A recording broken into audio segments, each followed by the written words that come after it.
Peter, why does every man going through a rough patch own exactly one Creed album? Stewie, that album is called Weathered. It came out in 2001, and it is the sound of a man holding it together by a thread, and somehow that thread went 12 times platinum.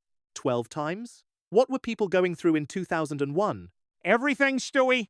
And Scott Stapp showed up with this big arena-sized voice singing about pain and redemption and God, and guys who had never once been to church were like, yeah, that's exactly how I feel. Is this the band everyone made fun of but secretly loved? Creed is one of the most mocked bands to ever sell that many records. My Own Prison, Human Clay, and then Weathered 3 albums deep, and critics still hated him, but regular people couldn't stop buying the thing. What's actually on it though?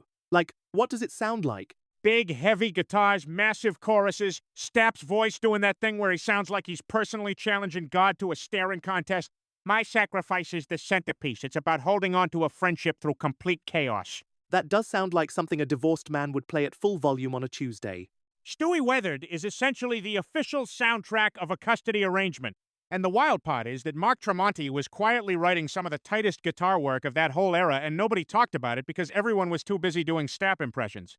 So the joke was always on the people laughing at it? The album debuted at #1, knocked out a record held by the Beatles, and sold over 1 million copies in its first week. So yes, Stewie, the joke absolutely was on them.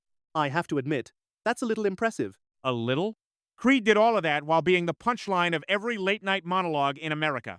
That takes a special kind of not caring, which, coincidentally, is also the divorced dad's superpower.